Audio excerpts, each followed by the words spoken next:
Good morning, and I think we can kick off right away with our first panel, which is going to be how do we balance privacy and surveillance?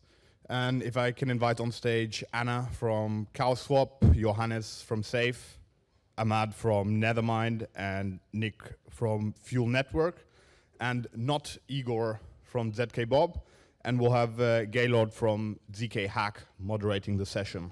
So.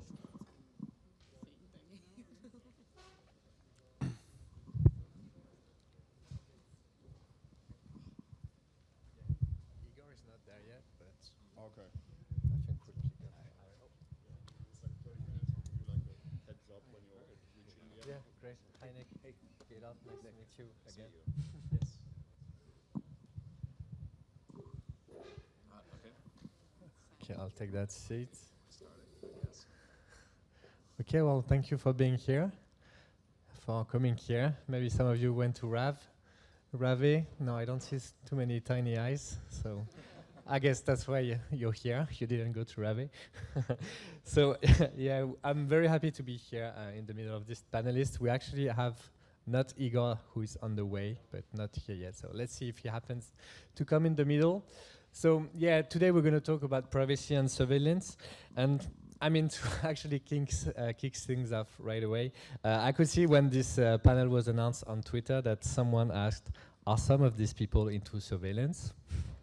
So yeah, let's try and tackle these passive-aggressive questions right away. And since we are civilized people, maybe take that as a chance to introduce yourself. So even though you're not exactly working for companies or funding companies in that area, yeah, feel free to tell a bit about also your experience, because as crypto OGs, which you all are, you probably have an opinion on that.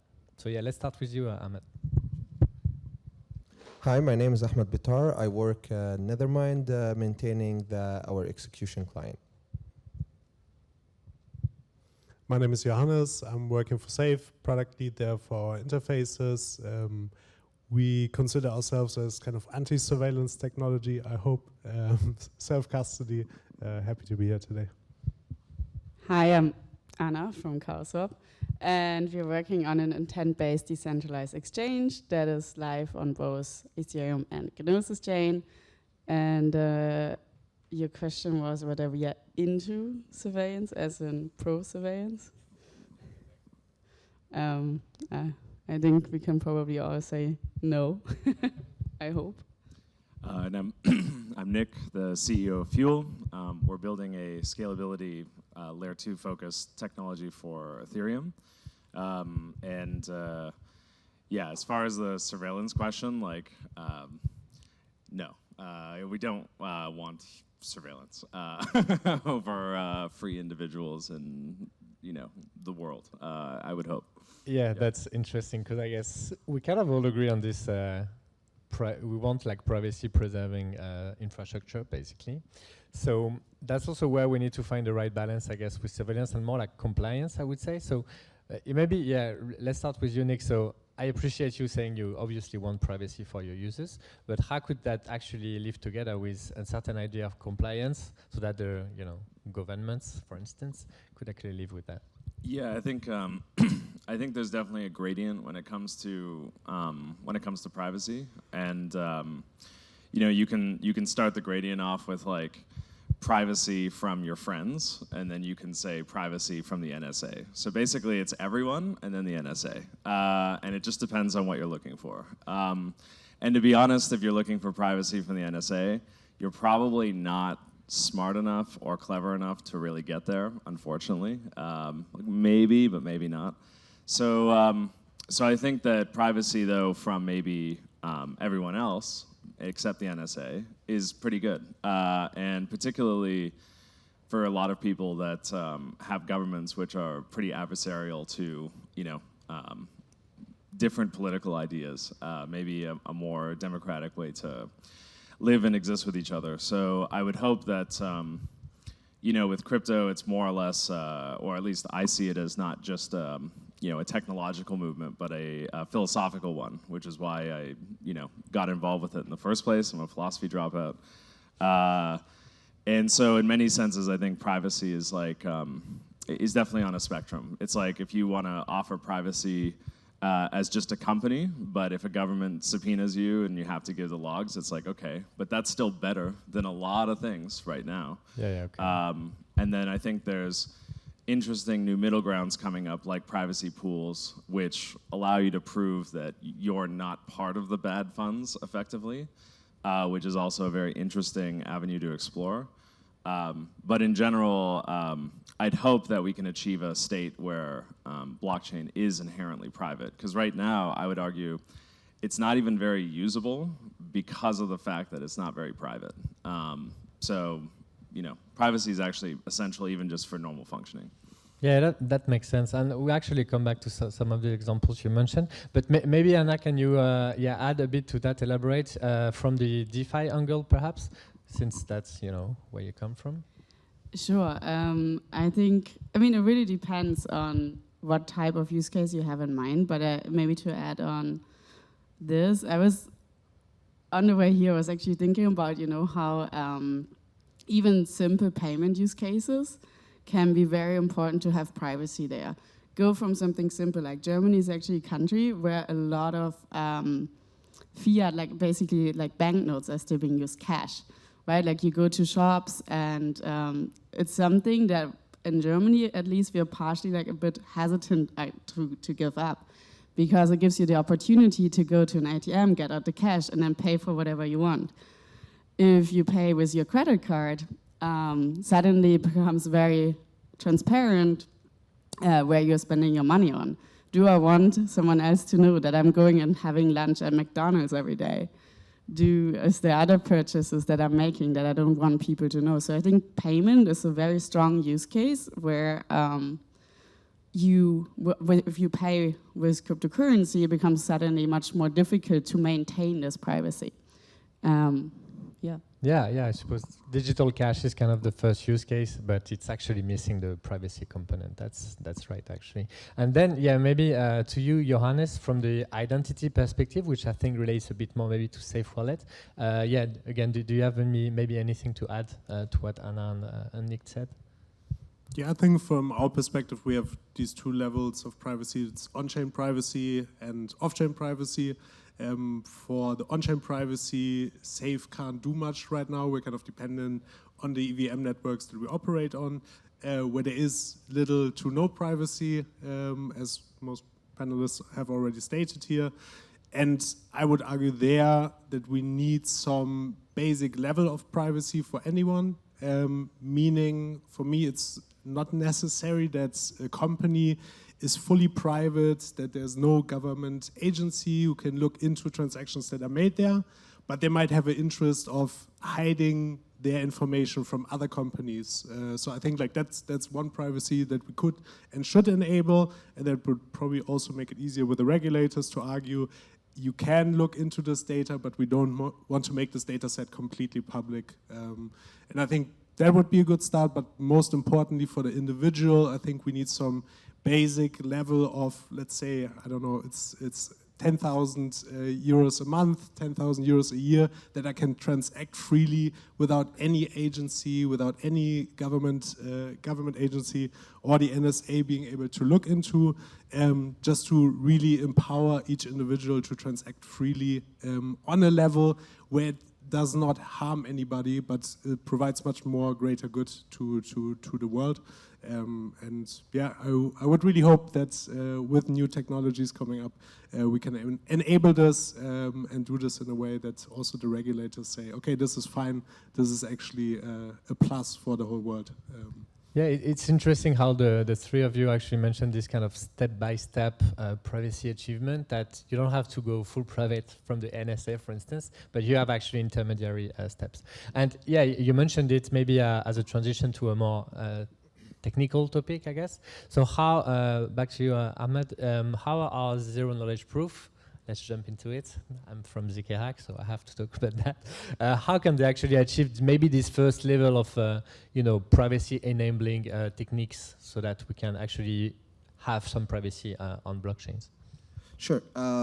So just one point I wanted to bring up, because the line behind compliance and privacy is very blurry at some point, right? Because for example, let's assume that you're a citizen in a country with an oppressive government, and you have this compliance regulations in this country that you have to provide a proof of your source of income, etc., etc. So if you join any political movement against this government, for example, they can blacklist your address, and then anyone who you would want to transact with would not be able to, because then they would be marked with filthy funds, right? So now it's not only about privacy, it's also about the permissionless of the nature of the chain. Because like now, your funds are worthless because no one wants to transact with you just because they're gonna get in trouble with the government just for doing so. So like, even if we look at like talking about two levels and privacy from on-chain and privacy from compliance level or government level, where does this line happen? It's so blurry, super blurry. You can't get there so easily. So I think it's gonna take us some time to try to like draw this line. Now, going back to the technical aspect, obviously I'm a core dev, so I will probably talk something about core. There was a proposal that was brought up in ACDE recently. It was EIP 7503. And this EIP proposes that we use zero knowledge proofs, that you basically transferred some funds into a wormhole address. And wormhole addresses are addresses that are proven to be burn addresses. They cannot become, they're addresses that cannot contain a smart contract, and they cannot be an externally owned account as well. So like they're owned addresses. And basically, when you send funds to this burn address, you can generate a ZK proof, and at any other account, you can use the same ZK proof to mend those funds. So they get burned in that address, and then they get minted from thin air where you want them to appear, right? Which was very interesting conversation among all core devs. There was some discussions about the technical aspects, but I think at some point these can be ironed out, right? There isn't a problem with that. But then there was another aspect of discussion where core devs were like, okay, this is all cool and all, but we don't see that this is a good match for Ethereum as a layer 1, because layer 1 Ethereum is a settlement layer. It's not where normal people should privately transact. And they were thinking, okay, maybe someone from L2s can follow something like this or adopt something like this, right? Which is super possible. Another concern was like, okay, if we implement something like this, what are the implications from regulatory standpoint, right? Like, what's going to happen? Will exchanges start delisting Ethereum and any blockchain that tries to attempt to do something like this? Like they're delisting Monero and Zcash, et cetera, et cetera. So like, where does this, like, we really need some time, and we need more regulatory clarity around this area of blockchain technology, because right now we don't have that. Yeah, we'll actually circle back on the regulatory and maybe even like education aspect, awareness about privacy. But it's actually a good time and good transition to introduce Naughty from ZK-Bob. So yeah, maybe you can tell us a few words about you to introduce yourself, and then maybe you can actually describe a bit, like you said, how this privacy can be enabled using ZK for basically payments, which is what ZK-Bob is doing. Yeah. Hi guys, sorry for being late. So I'm Igor. I'm advocating for privacy for a while. For example, you know, like Tornado Cash Nova, like the latest version of Tornado was deployed on XDAI back in days, right? Because we thought that it's kind of very important to have privacy accessible to as many people as possible, to have it on, you know, cheap and stable chain. Now I'm working on ZK-Bob, which is kind of compliance-friendly version of Tornado Cash Nova, and this topic is something that I think about for a while. How to balance privacy and regulatory aspects of you know, regulators who wants to have it as transparent as possible, right? So, like, can I dive deep into this? Yeah, Okay. let's go. That was the topic we were tackling. Yeah, well, I like when we not only like discuss something, but also try to implement and see is it like really possible or not, right? For zkBob, so this is like privacy-enabled wallet, like smart contract wallet, which works on top of like layer 2s and sidechains. So for us, the main idea was to basically put it in production and see, like in a year, will it actually bring some use cases which regulators don't want to see in privacy solutions or not? And I want to say that, like in a year, we have like more than like 7,000 unique addresses in anonymity set, like tens of millions of dollars transferred, and don't have like any bad deposit into the pool, right? So I think like if we put some layered defense against bad actors inside privacy protocols, we can actually showcase that it can work for legit use cases. But the question is like, what is legit use cases, right? Yeah, exactly. We actually come down to that. So yeah, maybe Nick, I feel like you want to jump in. Yeah, we have to pass the mic. I don't know if there are some extra mics. Feel free to send them our way. So I think in regard to some of this, there's an interesting philosophical thought you should think about with this. So with Tornado Cash, right? And I did a panel on Tornado Cash last year too. I think it was last year. And so one thing you should think about is that Tornado Cash in and of itself is 100% compliant with the ethical ideas of you using money in your country, typically. It actually is, if there was a better understanding of what it is from people who write laws and regulate things. The reason why I say this is because Tornado Cash actually gives you and people using it receipts, and it gives you notes that can unravel and reveal what you've done with Tornado Cash. Now, if a government, instead of just blacklisting Tornado Cash, if they had said, you need to keep your notes for 10 years, and if you don't, then we can assume that that money is gone and you have to pay all of it in tax, right, for the money laundering portion. And you better hope there's no terrorist funding or whatever with it. If governments had done that, right, as the regulatory move for Tornado Cash, that would have been the right move to preserve your ability to transact privately with these new forms of maths and new forms of pooling and everything else, while still basically giving everyone the ability to use and access these systems. But they didn't really understand them, and they don't care, quite frankly. So, like, basically, these systems are not to be something that should be looked at as in any way negative, because I do feel very strongly that people are told a story that you don't deserve privacy, but very wealthy people who you don't know actually have 100% privacy. And if the system asks these very, very wealthy people, well, what did you do with your money? The governments are more than happy to hide it, you know? But for you, as someone, maybe, I don't know how wealthy everyone is in the room, but let's just assume... That's private. Let's just assume everyone here isn't a billionaire, right?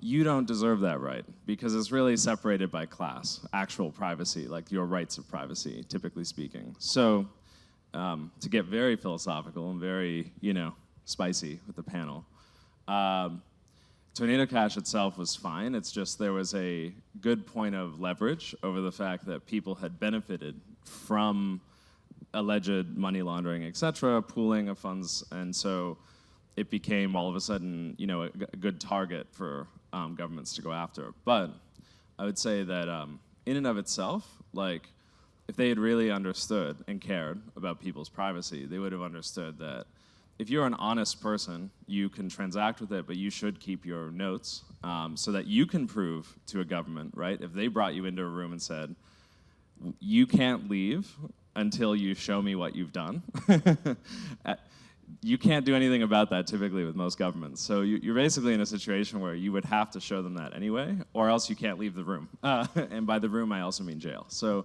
basically, we should think about these systems a little differently, because they get a negative connotation or perception, when in fact it's like, it's just a new kind of thing that most governments have no idea really how it works, and they don't have any precedent for how they should act around it typically. So that would be my 2 cents. Yeah, I think Tornado Cash is actually a great example. It's very relevant to this discussion. So yeah, maybe moving to Anna. Is it, I mean, first, if you want to elaborate on what Nick said, and more generally, like, is it something that, you know, came in the discussions related to CowSwap, like in DeFi generally, like, I don't know, some kind of integration for mixers inside any kind of DeFi protocol? So yeah, basically your opinion on Tornado Cash or any discussions you had about it? I would say that since the whole situation with Tornado Cash appeared, it makes it also a little bit of a difficult topic, right? I think also a lot of our projects are still in the process of decentralization. And then it's a question of how many more legal touchy topics can you try to tackle at the same time? Like specifically talking in Europe, in the European Union, the MiCA regulations are going to come out by 2025 January.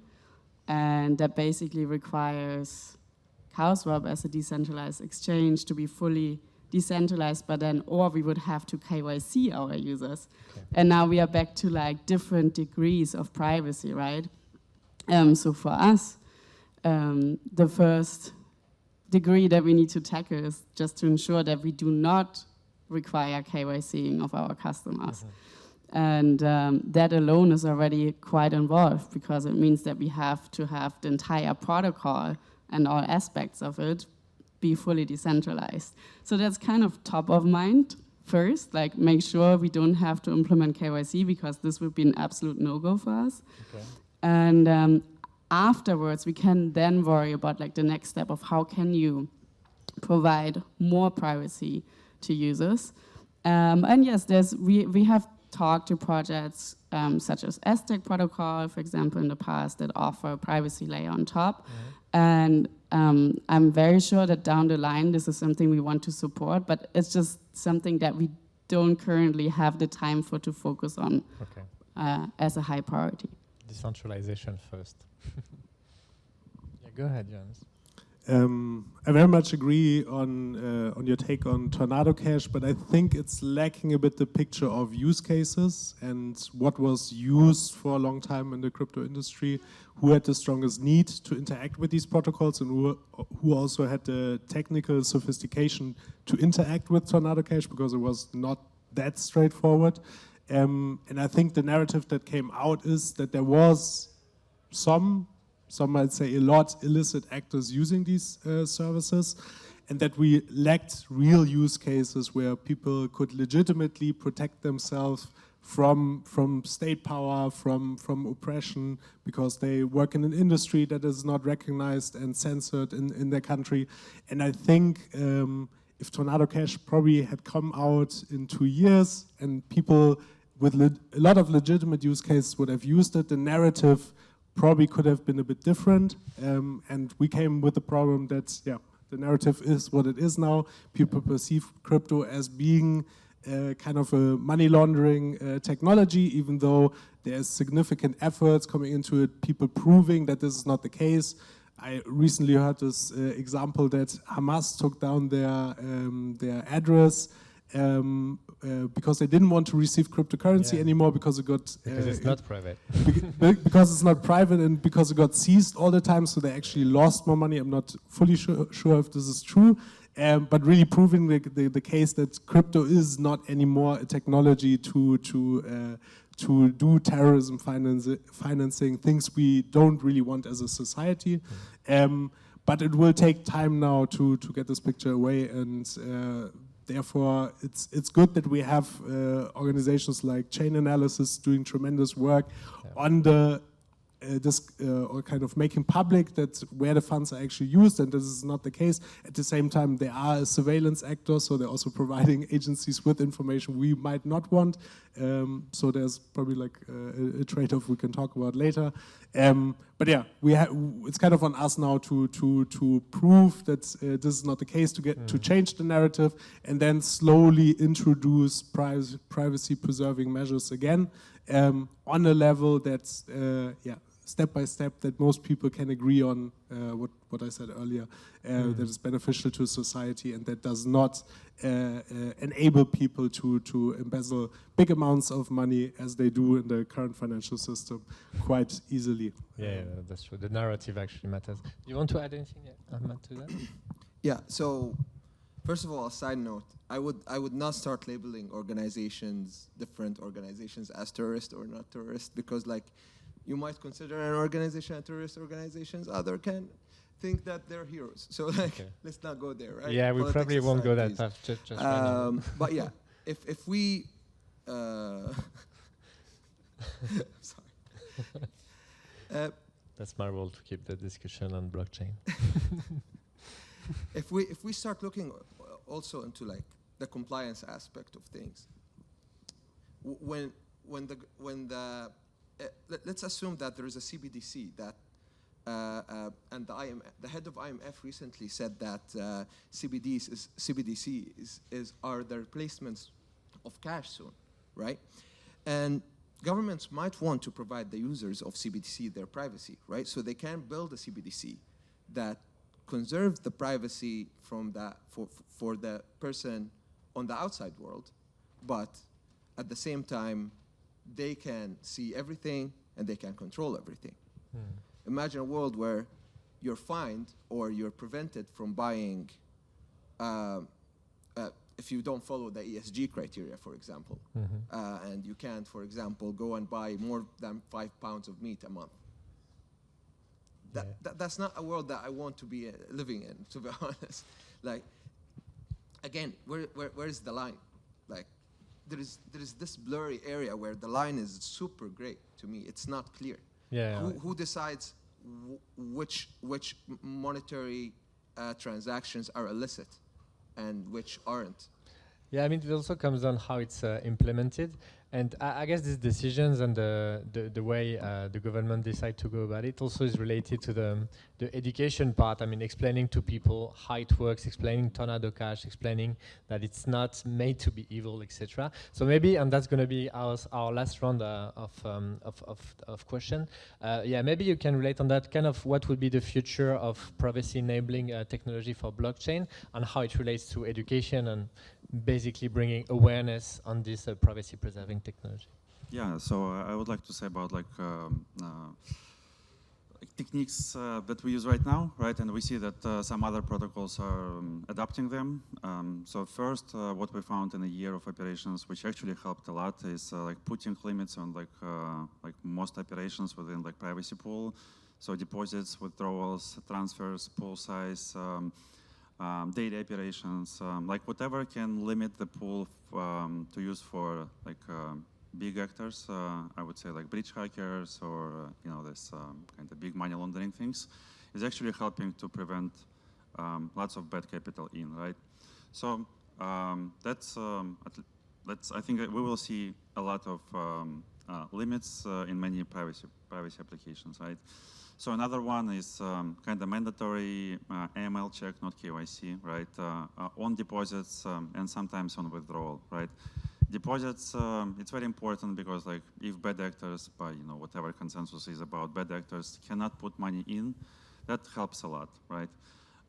So we see like every month we see attempts to put money into ZK-Bob from different sanctioned entities, I would say, right? In most cases, it's sanctioned exchanges, and they're not succeeded, right? So the problem how to make this AML check like decentralized enough, so we don't need to rely on centralized APIs of like chain analysis and TRL maps and so on. That's a good question because it's disrupting their business model, and we should came with better solutions, but it's possible. Same as we did like with verified smart contracts on Ethereum, right? When like Etherscan was at some point like the central point of storing all verified smart contracts, and now there are ways to decentralize it like Sourceify, right?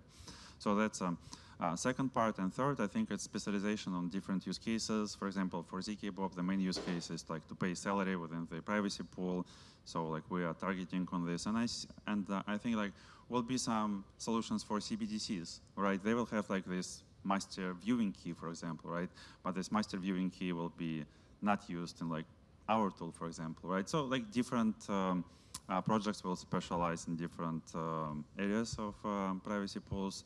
But the idea of making like one privacy pool which fits at all, like Ternedica tried to do, it's not sustainable in the long term, right?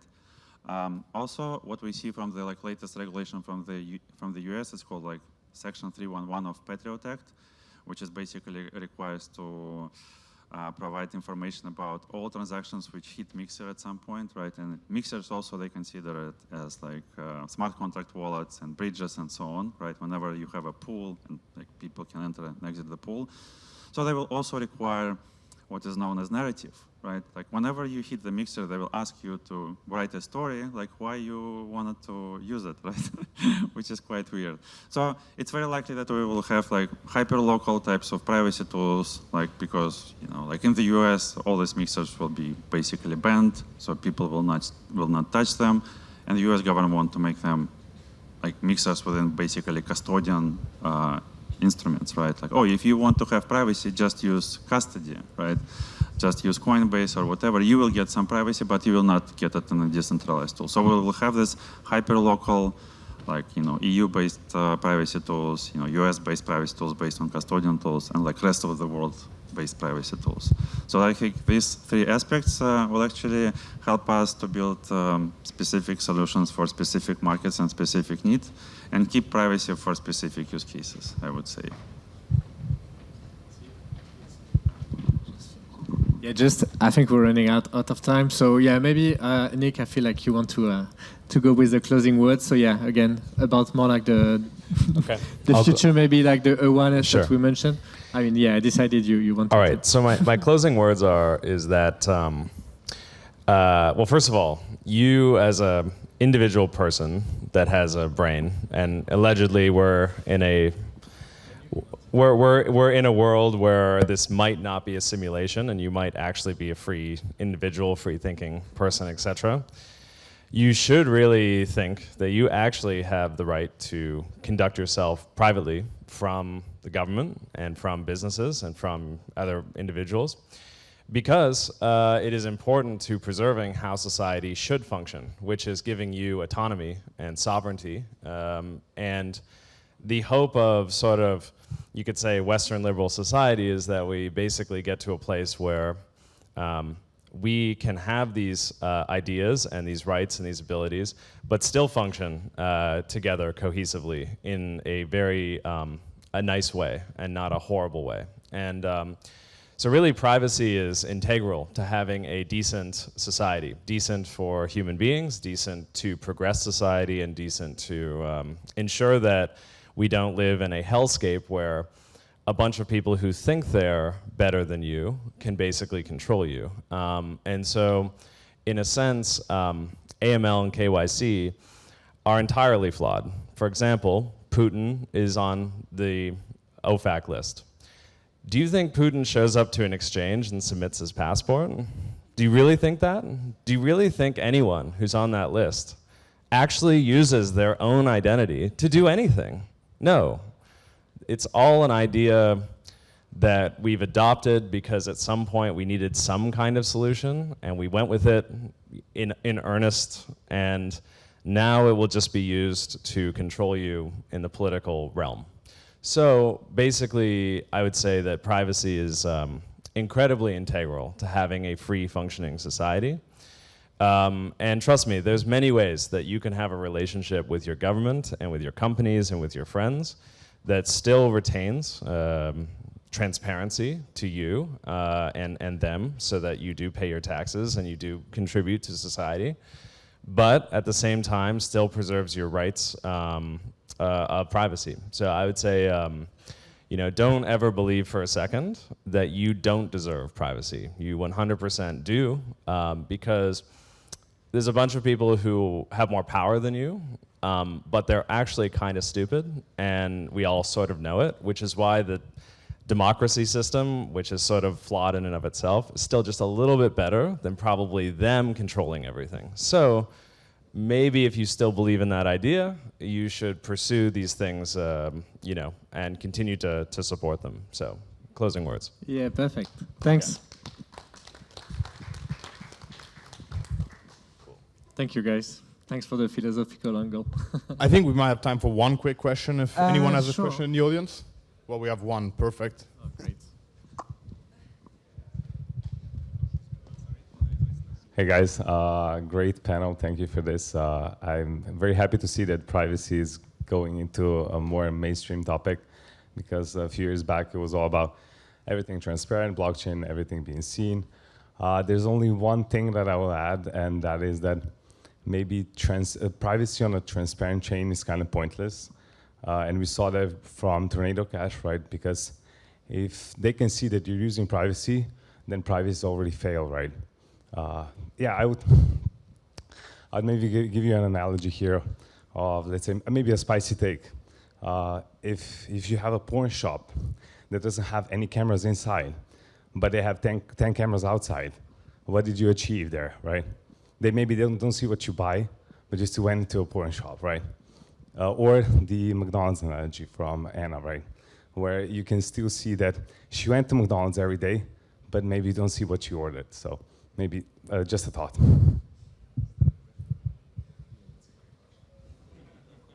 I actually can add to that, because when he mentioned Tornado Cash and receipts from Tornado Cash, right? I was thinking, okay, so let's assume that I'm a decentralized protocol and someone got their funds legitimately from through Tornado Cash, and they have the receipts, but I'm a decentralized protocol. So how will I differentiate between sanctioned address or semi-sanctioned address, if we assume that Tornado Cash would be like flagged kind of as an address that you need to have proofs of legitimacy, right? And as a decentralized protocol, the tech is not there yet to like differentiate between these two types of funds. Just saying. Yeah, sure. Maybe to your example with the pawn shop, I think like every level matters, because when you're doing like that, it's a very trivial example, but when you do your purchase decisions in the pawn shop, being monitored by cameras influences your decisions that you make in the pawn shop, and then you can put it in your pocket and nobody sees outside what you purchase. But if you monitor it inside, you will change your behavior, or it's very likely that you will change your behavior. So it's, I think, important to get privacy right at every level, even in or outside of the pawn shop, if we take this as a blockchain analogy. Well, yeah. In a tool like Tornado Cash, you cannot transact within the pool, right? But like in a new generation of tools like zkBob, you can send private transactions on public networks. So users can transact by submitting zk proofs without revealing sender, recipient, and amount, right?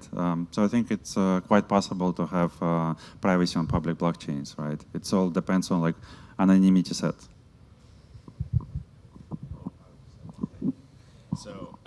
So in regard to the porn shop analogy, I've never been to one, but you know, just saying. I actually think something probably beside the sketchy porn shop has already solved this. So let's say you have the sketchy porn shop, and then you have the massage parlor right beside it. And it's a really nice massage parlor, really great. A lot of men seem to go there, and you know, that's what everyone seems to see, right? The massage parlor actually solved your problem before, which was there's an alleyway beside the massage parlor that anyone can go down, right? And so basically, anyone can go down that alleyway, and there's multiple different things you can do with the alleyway, right? You could go to the sketchy porn shop or the massage parlor, or you could go buy groceries. We don't know. And so the whole point of some of this stuff is that, and this is in regards to the narrative too, that effectively when you're doing these things, when you're doing normal activities, you want those to be as private and ephemeral as when you're going to the sketchy porn shop. And so it's all about creating really interesting alleyways throughout our world so that people don't really know what you're doing, whether you're buying groceries or whether you're buying a massage parlor or, you know, massage, etc. But like that actually solves that problem because it retains plausible deniability, right? And so it's really just that these things are actually already kind of solved. It's more or less, as a society, what do we and what are we willing to accept as our rails of plausible deniability, you know? Yeah, I just thought I would counter your porn store with my massage parlor analogy. But great question. Oh, no. Well, I heard porn store, so I, you know, Freudian slip maybe. But, you know, the whole point is it's the same fundamental principle. Awesome. Thank you very much to our panelists and moderator.